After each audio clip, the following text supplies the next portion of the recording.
नमस्कार, आप देख रहे हैं न्यूज स्टेट और मैं हूं आपके साथ शुभम गुप्ता। चर्चा चौराहा में आज बात होगी खंडवा लोकसभा सीट से और हम इस वक्त खंडवा के घंटाघर चौराहे पर मौजूद हैं। अगर इस चौराहे की बात की जाए तो शहर का ये मुख्य चौराहा है, सबसे ज्यादा भीड़ यहीं पर रहती है। खंडवा का अगर आप बाजार कहेंगे तो वो यहीं पर है।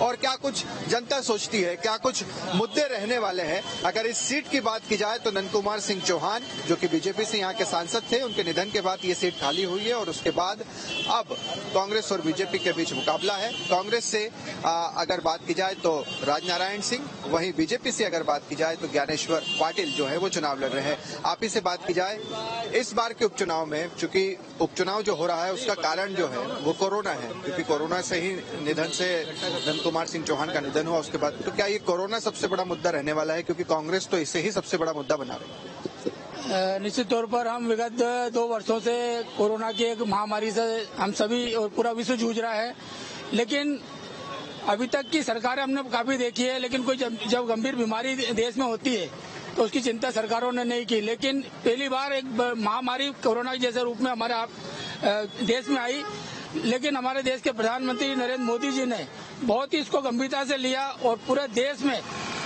कई लाखों लोगों की जानें बचाने में अपना पूरा अहम भूमिका निभाते हुए, चाहे वैक्सीन का मामला हो, चाहे सेवा का मामला हो, पूरा भंटाधार कर दिया भारतीय जनता पार्टी ने।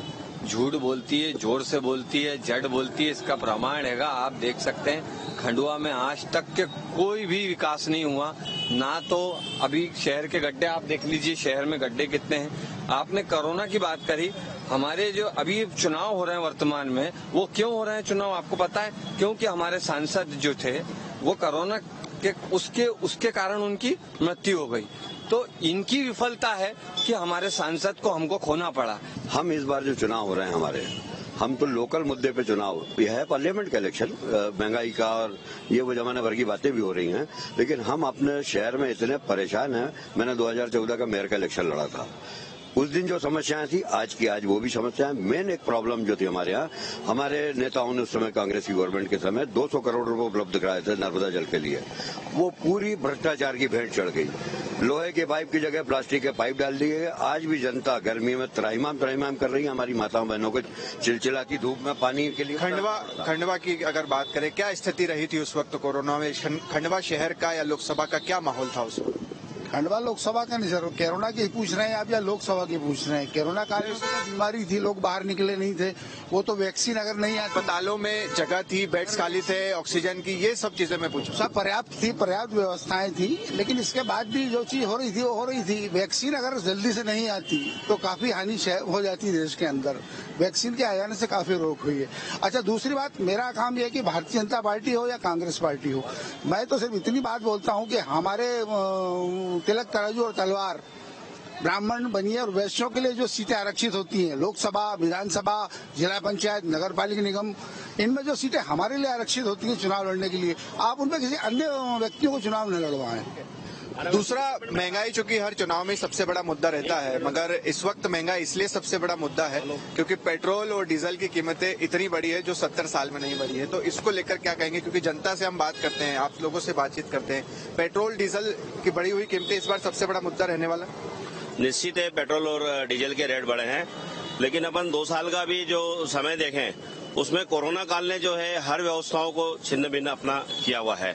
और सरकार ने जो कोरोना के लिए जो अपनी व्यवस्थाएं लगाई हुई है, तो कहीं ना कहीं उसका इफेक्ट इन चीजों पे, महंगाई पे जा रहा है। लेकिन आम जनता इससे नाखुश नहीं है। आम जनता नाखुश नहीं, बिल्कुल नहीं है।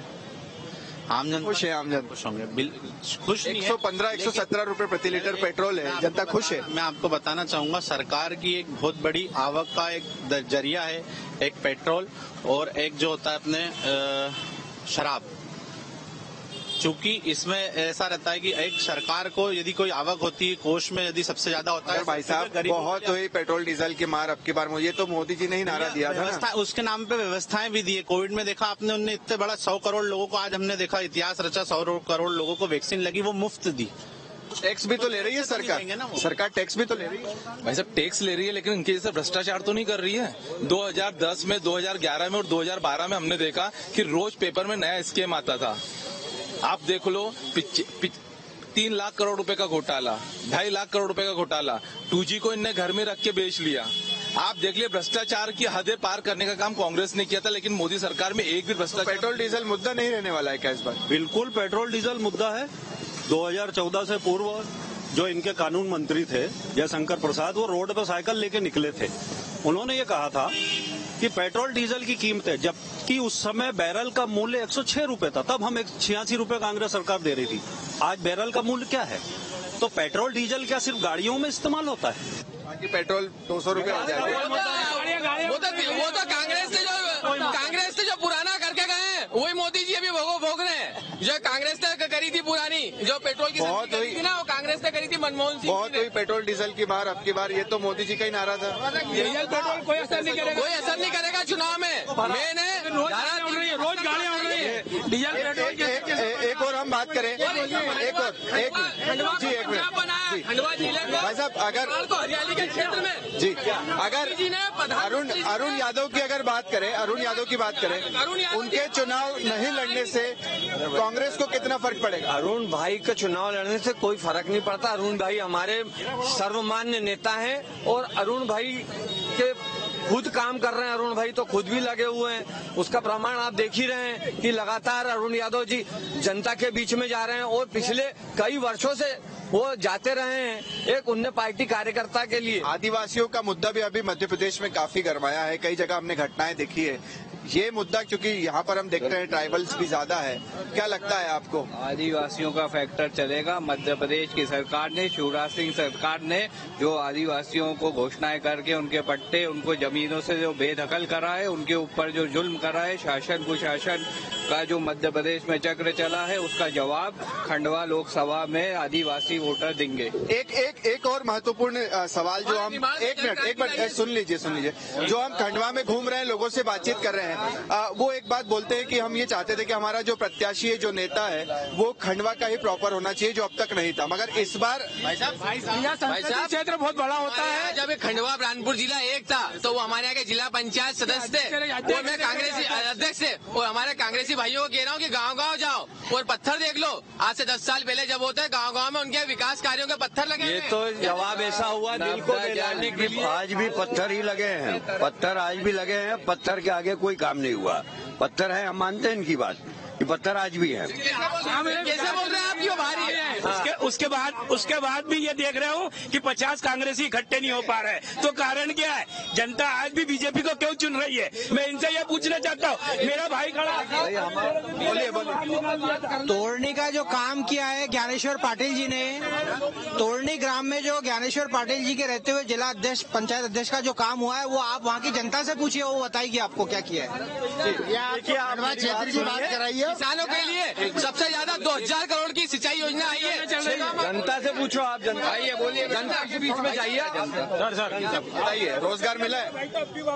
अभी सर हमारा ग्रेजुएशन हो गया, आज तक हमें रोजगार नहीं मिला। रोजगार नहीं मिला, ये युवा है उन्होंने, सरकार ने युवाओं के लिए कुछ नहीं। आज मेरा ग्रेजुएशन हो गया सर, मैं केटरिंग में काम करने जाता हूँ। आप बताइए, रोजगार को लेकर क्या स्थिति है खंडवा? देखिए, रोजगार को लेके तो मैं कुछ बताना इसलिए नहीं चाहूंगा कि पहले सबसे पहले हम खंडवा की बात करें। हम खंडवा के नागरिक हैं, खंडवा के ही रोजगार की बात है। खंडवा में रोजगार की स्थिति ठीक है फिलहाल, लेकिन जो मूल जो समस्या है खंडवा की, एक तो रिंग रोड बाईपास, दूसरी चीज सड़क के गड्ढे और नर्मदा जल योजना, जिससे आज तक निजात नहीं पा पाई है खंडवा की जनता। बहुत स्थिति खराब है। और रही बात ये भाई साहब बोले 6 गाँव मकान की, तो वो भी इतने वर्ष हो गए, अभी तक गड्ढे ठीक नहीं हुए।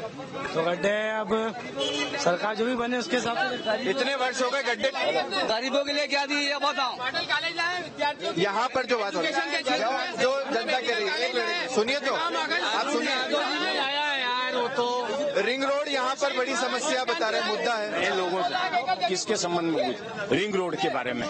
देखिए, रिंग रोड की व्यवस्था भारतीय जनता पार्टी की जो अटल बिहारी सड़क योजना चल रही है, वो कई सालों से सतत चली आ रही है। हर गांव में रोड बन गई है। सबसे बड़ा भारतीय जनता पार्टी पर जितने लोग हैं, जो लोग आए हुए हैं वो कह रहे हैं कि गड्ढे बहुत है, खंडवा के सड़क बारिश के कारण गड्ढे हो जाते हैं, लेकिन उसकी कोई समस्या नहीं। आगे आने वाले समय में पानी की समस्या बहुत बड़ा विषय। देखो पानी की समस्या नहीं है, नर्मदा लाइन यहाँ पर भाजपा ने एक भ्रष्टाचारी प्रत्याशी दिया है। मेरा एक प्रश्न कांग्रेस की सरकार से है कि परिवारवाद वाली कांग्रेस अब जातिवाद पे उतर आई है। वो जिग्नेश मेवाणी हो, हार्दिक कुमार हो, या भारत माँ को गाली देने वाले कन्हैया कुमार हो, इन सारों को एक ही पार्टी ने क्यों पनाह दी? ये प्रश्न मेरा कांग्रेस के ऊपर से आला कमान से है कि परिवारवाद वाली कांग्रेस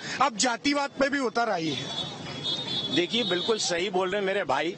भारतीय जनता पार्टी ने राष्ट्र के लिए काम किया, देश के लिए काम किया। आज 100 करोड़ वैक्सीन हो चुके हैं। पूरे देश के लोगों के लिए मोदी जी काम कर रहे हैं, और ये नहीं है नहीं लगे। ये जो जिस प्रकार से आज कोविड जिस तरह आज कोविड का एड और एक वो बनाया गया है, इनकी गिनती भी पूछ लो। वैक्सीन लगाने से कुछ नहीं होगा। हर देश में लोग 40 करोड़ लोगों के देश में अन्न संकट नहीं उत्पन्न हुआ। ये भारतीय जनता पार्टी की सबसे बड़ी उपलब्धि है। नहीं दिया अब तक परिवार। जिस प्रकार का इवेंट जो आज देख रहे हैं हम टीवी के ऊपर, ऐसा मोदी जी बता रहे हैं जैसे हिंदुस्तान में ही कोविड के इंजेक्शन लगे हैं, बाकी पूरे वर्ल्ड में कहीं नहीं लगे। आप क्या कहेंगे? भाई मेरा ये कहना है कि गरीबों के लिए क्या करें, गरीबों के लिए क्या करें। पेट्रोल डीजल बड़ा मुद्दा है। पहले मतलब 400-500 में सिलेंडर मिल जाता था, आज मोदी। तो कुल मिलाकर जितने भी लोगों से हम बातचीत कर रहे हैं, उनका यही कहना है कि तमाम तरह के मुद्दे हैं, चाहे फिर वो पेट्रोल डीजल का हो, महंगाई का हो, या भोपाल के इसी मुद्दे की बात करें, रिंग रोड की बात की जाए, या फिर अन्य मुद्दों की बात की जाए, अलग अलग मुद्दे हैं जो कि यहाँ पर हावी होते हुए नजर आ रहे हैं। देखना बेहद दिलचस्प होगा कि खंडवा की जनता आखिरकार किन किन मुद्दों पर ध्यान देती है और किन किन मुद्दों पर वोट देती है। बीजेपी के राज में महंगाई बढ़ी है, और बीजेपी ने 15 साल से राज किया, तो उनसे ये पूछे कि खंडवा का विकास कितना किया। इन्होंने विकास कुछ भी नहीं किया। आज नर्मदा जल 3 महीने से पानी नहीं आ रहा है, आज परेशान है, पीने को पानी नहीं मिल रहा। पेट्रोल डीजल सबके भाव बढ़ गए, और गरीब आदमी गरीब होता गया, और महंगाई उसके कमर तोड़ रही है। मुद्दे कुछ नहीं है। भारतीय जनता पार्टी चुनाव जीत रही है, क्योंकि उनके जो विकास कार्य भारतीय जनता पार्टी ने किए हैं, उसी का कारण है कि प्रत्येक चुनाव, कोई भी चुनाव हो, यहाँ से खंडवा लोकसभा में हो या खंडवा विधानसभा में हो, ये हर चुनाव यहाँ की जनता भारतीय जनता पार्टी को ही जिताती है। उसका कारण ही विकास है। मेरा कांग्रेसियों से ये बोलना है कि आप यदि तुलनात्मक अध्ययन करेंगे, 2009 से 14 तक अरुण यादव जी थे, इनकी सरकार थी और ये केंद्रीय मंत्री थे जब मनमोहन की सरकार में। आप नंदू भैया के कार्यकाल में भारतीय जनता पार्टी के इस 30 सालों के कार्यकाल की तुलनात्मक अध्ययन करेंगे तो आपको तुलनात्मक अध्ययन से पता लगेगा कि इन 5 सालों में इन्होंने क्या किया और 25 सालों में हमने क्या किया है। और दूसरी चीज, महापौर से लेके, महापौर भी इनकी एक बार श्रीमती अनिमा उबेजा बनी है, आप महापौर के कार्यकाल को भी उठा के लिख दिए, उससे भी भारतीय जनता पार्टी के तुलनात्मक अध्ययन कीजिए तो निश्चित रूप से आपको पता लगेगा भारतीय जनता पार्टी की सरकार ने क्या किया है। आज लिफ्ट इरिगेशन योजना जो माननीय नंदू भैया ने जितनी भी योजनाएं की है, सारी जगह जल क्रांति पूरे निर्माण में लाई है, जो बरसों और पीढ़ियों तक याद रहेगा। भाजपा के प्रत्याशी राज्य बुनकर सहकारी संघ बुरहानपुर के अध्यक्ष रहते हुए, ये पूर्व सांसद के खास रहते हुए 400 करोड़ रुपए का भ्रष्टाचार किया है, जिसकी जांच हो गई है और उनके ऊपर कार्रवाई लंबित है, जिसमें जिला सहकारी बैंक खंडवा और खरगोन के एमडी भी सम्मिलित है। उसके अलावा उपायुक्त सहकारिता सम्मिलित है। भाजपा का दिया हुआ प्रत्याशी बहुत बड़ा भ्रष्टाचारी है। 4.5 करोड़ रुपए का लोन जिला सहकारी बैंक से लेने के बाद में उन्होंने जमीन खरीद ली। वो प्रत्याशी, उसकी शिकायत चुनाव आयोग तक हो गई है और ये चुनाव के कारण उन पर कार्रवाई नहीं हो पाई। जैसे ही चुनाव खत्म होगा उन पे हाईकोर्ट में भी मामला लगेगा और उन पे जो प्रकरण लंबित है उस पर कार्रवाई होगी, FIR होगी। और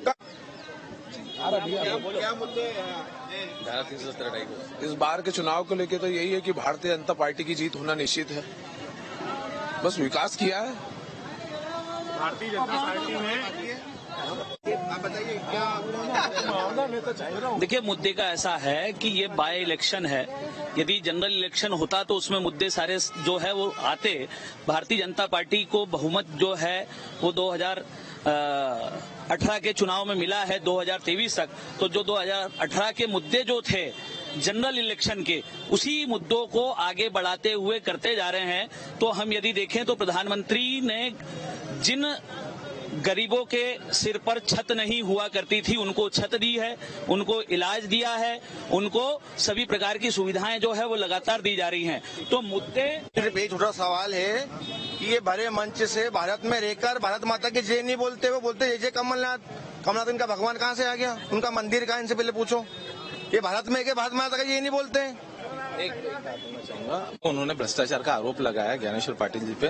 15 महीने इनकी सरकार थी, इन्होंने उनके खिलाफ क्या कार्रवाई करी? सिर्फ चुनाव आना, झूठ बोलना, जोर से बोलना, यही काम रह गया। आप झूठ बोल के आप किसी पे आरोप नहीं लगा सकते, ये गलत है।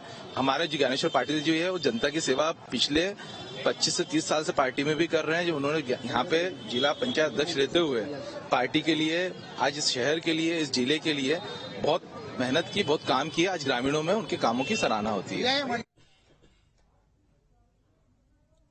मध्य प्रदेश में 3 विधानसभा सहित खंडवा लोकसभा सीट